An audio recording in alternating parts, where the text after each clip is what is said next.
మీకు ఈ వీడియో నచ్చినట్లయితే వీడియోని లైక్ చేయండి. అమృత హాల్లో కూర్చొని ఉంటే అప్పుడే శ్రీవల్లి పరిగెత్తుకుంటూ వచ్చి, అమృత అమృత నాగవల్లి కనిపించట్లేదు, నువ్వేమైనా చూసావా అని అంటే, లేదని అమృత కూడా అంటుంది. లేదు, నిజంగానే నాగవల్లి ఎక్కడికో వెళ్ళిపోయినట్లు ఉంది, నేను మొత్తం కూడా చూశాను, ఎక్కడా కనిపించట్లేదు అని శ్రీవల్లి టెన్షన్ పడుతూ ఉంటుంది.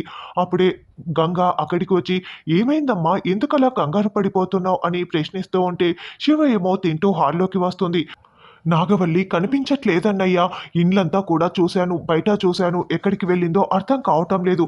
నాకెందుకో చాలా భయంగా ఉందన్నయ్యా అని శ్రీవల్లి అంటుంది. అయితే శ్రీవల్లి వెంటనే తిరుపతికి ఫోన్ కాల్ చేస్తుంది. అత్త అత్త, నాగవల్లి ఏమైనా మీ ఇంటికి వచ్చిందా అని శ్రీవల్లి ప్రశ్నిస్తూ ఉంటుంది.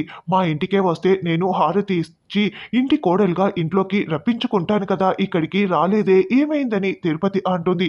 అయ్యో, ఇంట్లో ఎక్కడా కూడా నాగవల్లి కనిపించట్లేదు, మీ ఇంటికి వచ్చిందనుకుంటే మీ ఇంటికి కూడా రాలేదు, ఇప్పుడు ఎక్కడికి వెళ్ళిపోయిందో అర్థం కావటం లేదు అని శ్రీవల్లి చెప్పటంతో, అయ్యో అవునా, అయ్యో నాగవల్లి ఎక్కడికి వెళ్ళిపోయావు అని తిరుపతి కూడా బాధపడుతూ ఉంటుంది.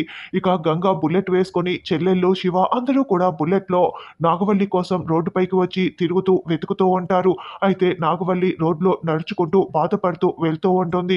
అలా కొంత దూరం వెళ్ళిన తర్వాత ఒక చెట్టు దగ్గర కూర్చొని, అన్నయ్య, దేవాబావ నా మెల్లో ఈ తాళి కట్టినందుకు నువ్వు దేవాబావని ప్రాణాలతో ఉండనివ్వవు, ఖచ్చితంగా దేవా ప్రాణాలు నువ్వు తీసే తీరుతావు, నువ్వు ఆ పని చేశావంటే నువ్వు జైలుకు వెళ్తావన్నయ్య, నేను బ్రతికి ఉండటం వల్లే కదా ఇదంతా జరుగుతోంది, అదే నేనే కనుక లేకపోతే నువ్వు దేవా ప్రాణాలు తీయవు కదా, అప్పుడు మీరందరూ సంతోషంగా ఉండొచ్చు, దీనికంతటికీ కారణం నేనే అన్నయ్య, నా మెల్లో ఉన్న ఈ తాళి, అందుకే నేను చచ్చిపోదామని అనుకుంటున్నాను అన్నయ్య, అప్పుడు నువ్వు దేవాబావుని చంపవు, జైలుకు వెళ్ళవు, నీ సంతోషం కోసమే నేను ప్రాణాలు తీసుకుంటున్నాను అన్నయ్య అని ఒక లారీకి అడ్డుగా వెళ్ళి ప్రాణాలు తీసుకుందామని వెళ్తూ ఉంటుంది.